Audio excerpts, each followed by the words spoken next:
La sociedad no es más que el reflejo de nosotros mismos. El espejo para vernos un poco más. Bueno, te lo habíamos anunciado, vamos a estar con el doctor Alejandro Ferreto. Él es el titular del juzgado número 1 de Minoridad y Familia aquí en la ciudad de Ushuaia. ¿Qué tal, Alejandro? Muy buenas noches. Muy buenas noches, Edith. Muchas gracias por la invitación. Es un gusto, la verdad, cada vez que igual. siempre hablamos sobre el tema de violencia de género, hemos hablado de los menores. Bueno, en este caso el Código Civil. Y recién decíamos, qué interesante, es imposible no desviarse de los temas porque tienen que ver con las cosas que nos pasan, ¿no? Y a fin de ordenarnos y poder llevarle mayor claridad a la gente, información, me gustaría que comenzáramos a hablar de la responsabilidad parental. Digamos, y qué cosas desde el juzgado, ¿no? En cuanto a la aplicación de este nuevo Código Civil se puede ver en la práctica concretamente, ¿no?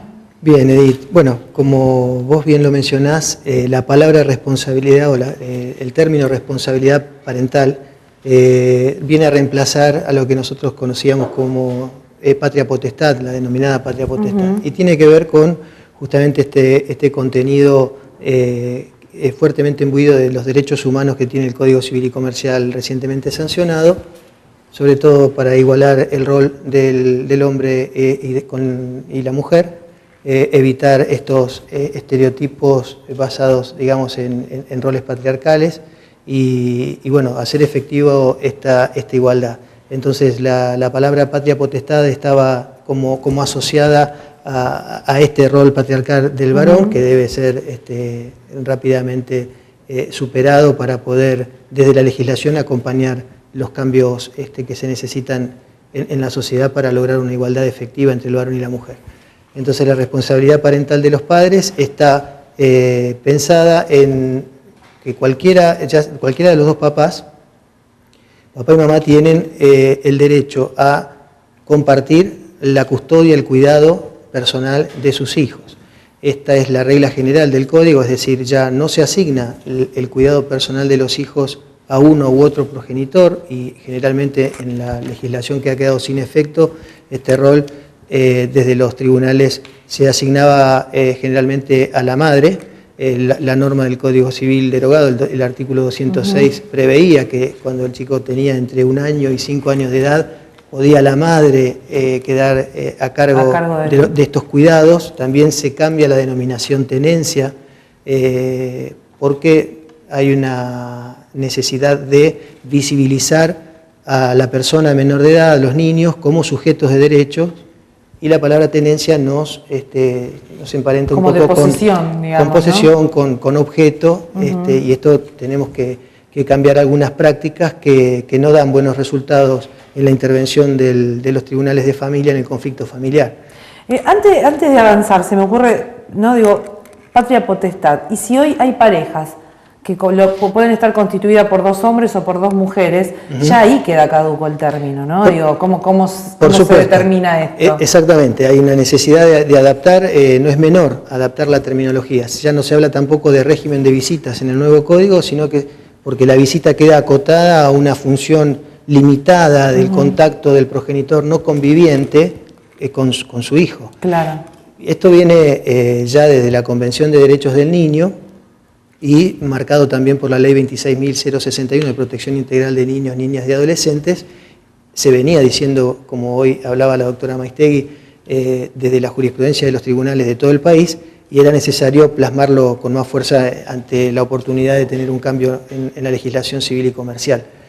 Entonces, esta posibilidad de otorgar a la visita la denominación de régimen de comunicación nos habla de un contacto, cuando se da el caso excepcional ahora, de la no convivencia del hijo con el otro progenitor, de profundizar la relación y el vínculo paterno o materno filial según sea el caso. ¿Y cuál es la diferencia más allá de la terminología que se utilice?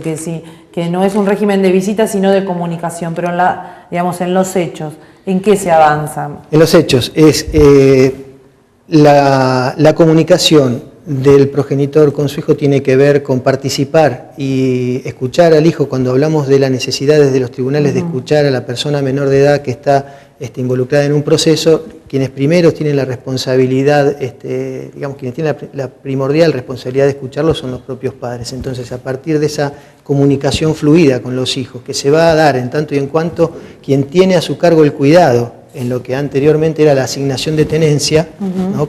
Que hasta hoy se conocía de esta forma, no obstruya este contacto y judicialice el conflicto, todavía a veces con asesoramiento letrado que aconseja pelear, entre comillas, por obtener la tenencia.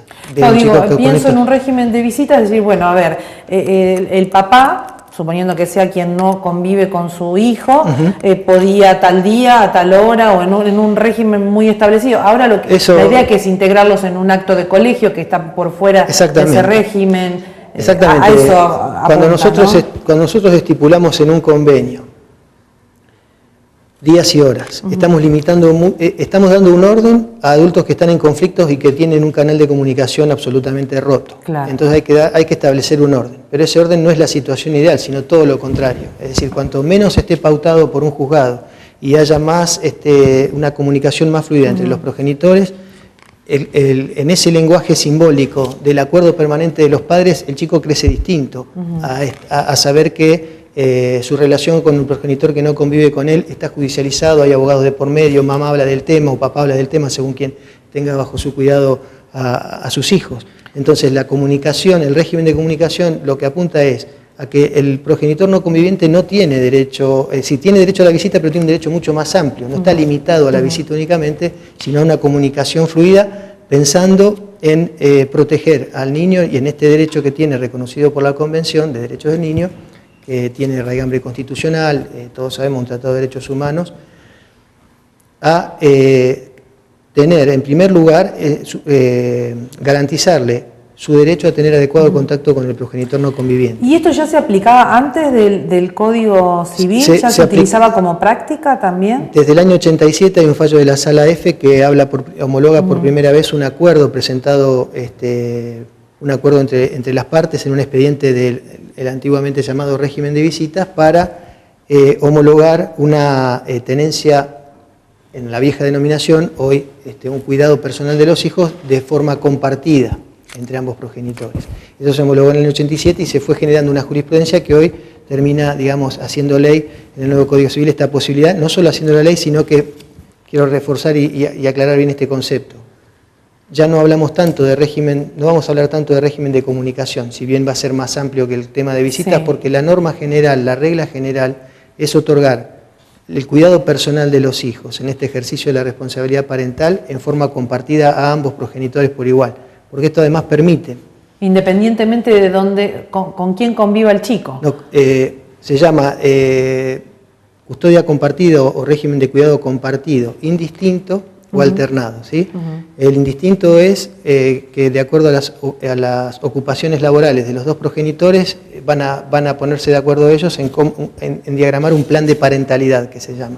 Y en el alternado está más tiempo con un progenitor y el otro tiene el régimen de comunicación. Este régimen de cuidado personal del hijo alternado es el que está, digamos, previsto como última ratio, como última respuesta desde el Poder Judicial. Y se debe privilegiar la custodia compartida. Claro, ¿sí? Digo, en la práctica, ¿qué significaría? Que un chico puede vivir 2 días en la casa del papá, 2 días en la casa de la mamá, alternativamente. Sí, digamos, decirlo así suena como a complicado, pero tiene que fluir naturalmente, que el chico tiene derecho a compartir... con quien desee el chico. Con quien desee... Tiene que ver con lo que decía la doctora Maistegui, también con la capacidad progresiva, y ¿no es cierto?, a partir de los 10 años, ¿no?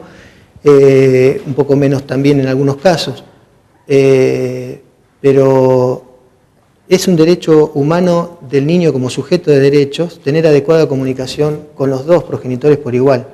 Además, esto desde el lado del chico y de los chicos, pero desde el lado de los padres permite a la mujer un rol que le permita salir a desarrollarse personalmente o profesionalmente, o a trabajar y ser también ese rol productivo que está asignado históricamente al hombre, que se debe modificar en la sociedad. Que de hecho en la práctica se modifica porque hoy hay la mayoría de las mujeres... Claro, pero la mujer entonces a cargo del cuidado de los hijos tiene que ocuparse... Está más complicada, claro, con sus tiempos, con todo, y esto, ¿no? Tanto es así que el Código también prevé que en la fijación de la cuota alimentaria a favor de los hijos, cuando la madre está al cuidado de ellos, esto se debe valorar económicamente para compensarla y en la cuota alimentaria recargar de mayor modo al progenitor que no los tiene bajo su cuidado.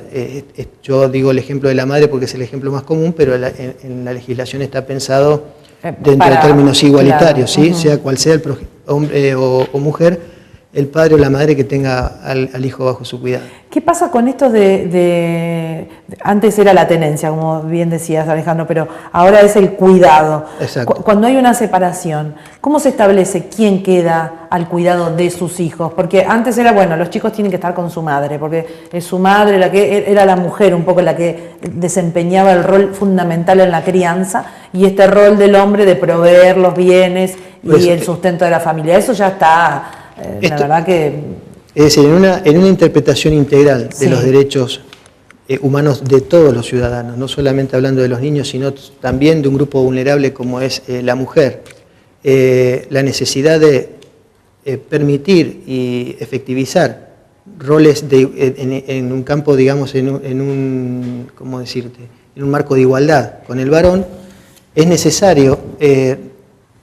desde la mirada de los adultos, dar ese lugar igualitario a la mujer. Y desde la mirada de la niñez, de la protección a la niñez y al niño como sujeto de derecho, permitirle el goce efectivo de esta relación amplia con los dos progenitores. De ahí que el régimen de cuidado compartido, con esto que si uno dice, bueno, va a estar 2 días con uno, 2 días con otro, parece complejo, es el régimen que mejor garantiza al chico, si se da con fluidez, no participar del conflicto que se produce hacia el interior de ese grupo familiar por la ruptura de la pareja, ya sea matrimonial o convivencial. Esto la práctica lo ha demostrado, digamos. Esto es lo que ha demostrado la práctica y por eso se refleja como un derecho en la legislación. Además es una legislación tomada también de otros países que lo han hecho con anterioridad a nosotros. Mencionaste el tema de alimentos. Sí. Ahí también hubieron varias cuestiones que fueron tenidas en cuenta en el código, ¿no? Sí, como veo que tenemos poco tiempo y como cuestiones puntuales quiero resaltar la posibilidad de demandar conjuntamente al progenitor no conviviente en este caso, y en algunos supuestos, aunque la tenencia sea compartida, si los ingresos económicos del papá y la mamá son muy distintos, muy desiguales, no puede el hijo tener una calidad de vida junto a la madre y una calidad de vida totalmente distinta junto al padre, entonces ahí se tiene que establecer una cuota alimentaria, ¿no?, para equilibrar, ¿no es cierto?, la vida cotidiana del chico. Cuando se reclama cuota alimentaria, vamos a poner ejemplo a un papá. Eso me pareció interesante porque si no, también el chico puede preferir vivir con uno o con otro de acuerdo al estándar de vida que se le da, ¿no? Y no tiene que ver precisamente con... No tenemos mucho tiempo para desarrollarlo, pero lo que acabas de decir es algo que con mucha tristeza se ve en tribunales, y lo digo con mucho respeto también, porque sé que los conflictos familiares junto con enfermedades terminales y a veces también la pérdida del empleo son situaciones de la vida, me parece, de las más difíciles para atravesar. Por eso esto que digo lo digo con mucho respeto, pero vemos en el juzgado que justamente a veces el chico está de rehén en un juego de lealtades, de si le digo a mamá que quiero estar con ella, se enoja papá, y si le digo a papá que quiero estar con él, se enoja mamá. Y esto es lo que tenemos que evitar. Cuando yo te decía hoy temprano, los padres tienen que escuchar en primer lugar a los hijos, por supuesto el juzgado, escucharlos, tener en cuenta su opinión de acuerdo al grado de madurez, como está diciendo la ley, pero es muy importante, nadie mejor que los padres, que un papá y una mamá, conocen cuáles son las necesidades, sobre todo afectivas, pues materiales lógicamente, pero afectivas de sus propios hijos. Entonces en la cuota alimentaria, te decía como dato interesante, cuando un papá, para dar el ejemplo, no paga la cuota alimentaria, se demanda al padre y se demanda en el mismo escrito, en el mismo juicio, en el mismo proceso, a los abuelos paternos, para que si el padre no responde, responden los abuelos. Esto ya se había hecho como creación jurisprudencial y ya está reconocido en el Código. también puede reclamar alimentos la mujer embarazada. Entonces, la mujer embarazada no hay una filiación paterna aprobada hasta el momento del nacimiento, pero sí hay la posibilidad de acreditar sumariamente una convivencia anterior con el padre alegado. Ese padre alegado puede ser obligado a pagar una cuota alimentaria mientras la mujer está transitando el periodo del embarazo. Esto también es una innovación en el Código Civil. También hay como una innovación interesante la posibilidad de obligar a lo que denominamos progenitor afín, que sería la pareja de la mamá, ya sea en unión convivencial o en matrimonio, de la mamá del chico que va a recibir la cuota alimentaria, pero esta obligación del progenitor afín es subsidiaria a la obligación legal del padre, ¿sí? En este caso, así que también es una innovación interesante. Digo, en materia de esta cuestión convivencial, ¿cuántas cosas han cambiado y han para podido... bien. Entiendo que para bien, porque la regulación era necesaria no para regular la vida de las personas, sino para establecer con claridad responsabilidades y derechos. Sobre todo, por ejemplo, esto que nos mencionaba la doctora Maistegui, la competencia para decidir la distribución de los bienes en una unión convivencial, antes llamada concubinato, hasta el día de hoy se está asignando al juzgado civil y comercial en la provincia. Claro, y es claramente una competencia del juzgado de familia, y lo fue, ¿no? Pero esto hoy en el código se ve claramente, y antes había como una interpretación que asignaba la competencia al juzgado civil. Entonces, si la Constitución garantiza... ¿Eso cambió a partir de esta debe cambiar, porque todavía no se han dado casos, claro. Pero la competencia, para mí, a mi criterio, claramente corresponde por la especialización del fuero al juzgado de familia y minoridad, porque la unión convivencial tiene efectos muy similares a los efectos del matrimonio y del divorcio. Y supongo que también eso afecta a la estructura misma de la justicia, ¿no? En materia de... No, entiendo que no. ¿No? Entiendo que no.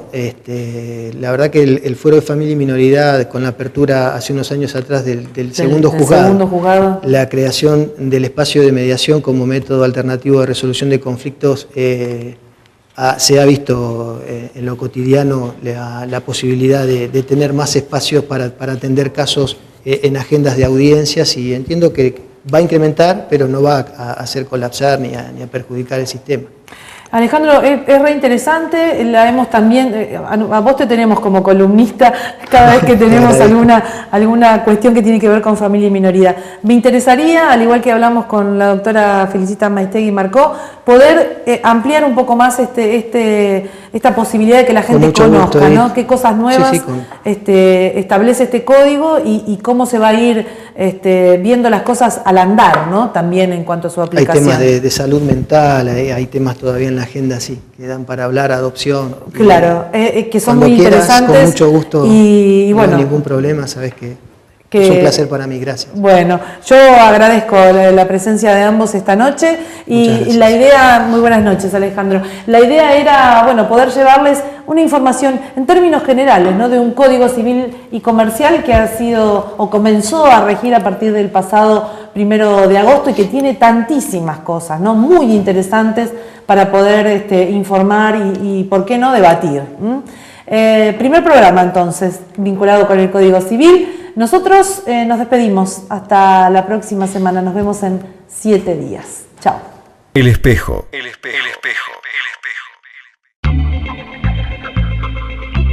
Si no te gusta lo que ves, está en vos cambiarlo.